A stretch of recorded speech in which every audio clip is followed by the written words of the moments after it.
Allez, bienvenue dans un short dédié encore une fois au routeur solaire et des améliorations dans Home Assistant.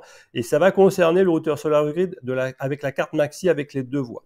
Et notamment la marche forcée. Alors en fait, celle-ci est un peu délicate quand vous voulez forcer la gradation sur la deuxième voie. Et pourquoi? Parce qu'il fallait non seulement que la deuxième sortie soit activée au niveau du switch, ce qui me paraît évident ici, que le routeur solaire soit allumé, c'est encore une évidence, mais il fallait également que les températures soient compatibles pour le passage à la voie 2. Je vous rappelle qu'il y a 2 paramètres de température importants. C'est la température haute qui fait le passage de la voie 1 à la voie 2. Donc, il faut que température de votre ballon soit supérieure à cette température haute pour basculer à la voie 2.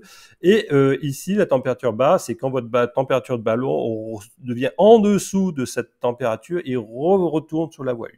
Et donc, c'était un peu délicat pour faire la marche forcée sur la voie 2.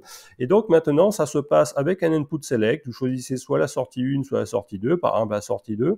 Vous avez toujours le temps et la durée et la puissance de gradation. Et là, vous avez une nouveauté, c'est que vous avez un timer. C'est-à-dire que aussitôt que je vais appuyer sur la marche forcée ici, eh ben, vous avez un timer qui va décompter proportionnellement à la durée que vous avez indiquée ici. Donc, ce que doit faire cette action, par exemple sur la voie 2, quand j'active, si le routeur solaire n'était pas démarré, il faut qu'il active. Si la deuxième sortie, par exemple, parce que j'ai sélectionné la deuxième sortie, n'était pas active, il doit démarrer le switch. Mais également, il doit ajuster les températures ici pour que ce soit compatible avec le passage de la voie 1 à la voie 2. Donc, c'est ce que je vais faire. Je vais sélectionner la voie 2 ici et je vais appuyer sur marche forcée. Donc, voilà, vous avez le timer ici qui décompte, vous avez le routeur solaire qui commence à s'activer, la deuxième sortie aussi qui s'allume, et vous allez voir que les températures ont été ajustées. Elles sont passées de 46 degrés par exemple, ici à 33 degrés. Donc c'est en fonction de la température du ballon, moins 10 degrés. Et puis là, du coup, vous allez voir que la sortie qui était active à 1 passe à 2, parce que maintenant toutes les conditions sont réunies, et je commence à grader. Voilà, et je commence à envoyer de la puissance, ici 360 watts. Et moi, pour mon cas personnel, en plus, quand je suis sur la voie 2, je démarre pour ma géothermie le circulateur d'eau, voilà, et en plus, je démarre le ventilateur à quelque chose qui sera proportionnel au pourcentage de gradation.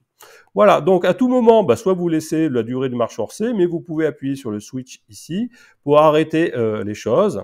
Voilà, donc automatiquement, il arrête le timer, et vous allez voir que, hop, les choses vont s'arrêter toutes seules. Voilà, la deuxième sortie s'active et la gradation, ça a été arrêté. Voilà. Alors, il laisse le routeur allumé au cas où vous voulez continuer la mode régulation automatique.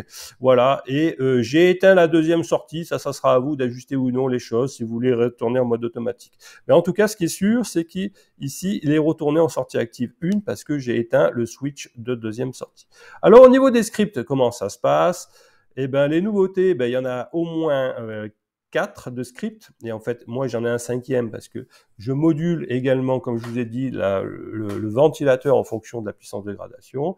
Donc ici, c'est ce premier script ici qui me concerne que moi, qui permet de faire cette modulation en fonction de la gradation.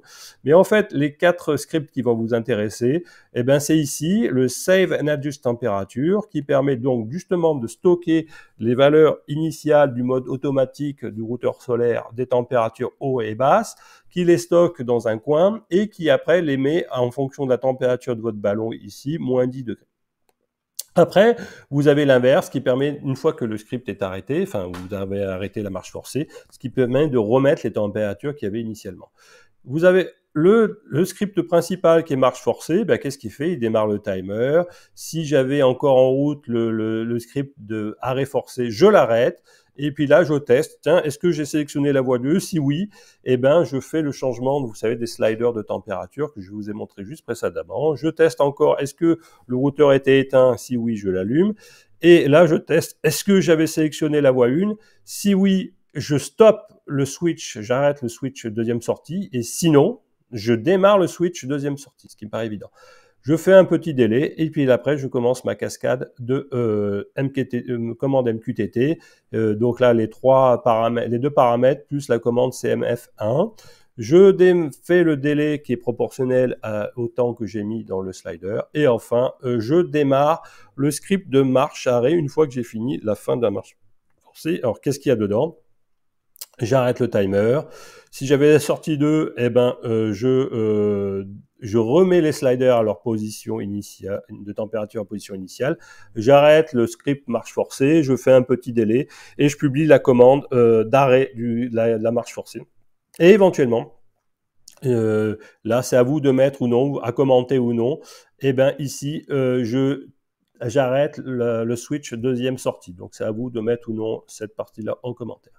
Voilà. Et cerise sur le gâteau, il y a une petite, si vous êtes fan des horseshoes, moi personnellement, je me suis mis un truc comme ça où vous voyez eh ben, la puissance injectée, si le routeur est à on, si la marche forcée est à on ou off, la puissance gradée totale, quelles que soient les deux voies, les deux sorties, et puis ici la puissance gradée dans la première sortie, et puis ici la puissance gradée dans la deuxième sortie. Donc il y a des nouveaux utility meters, etc.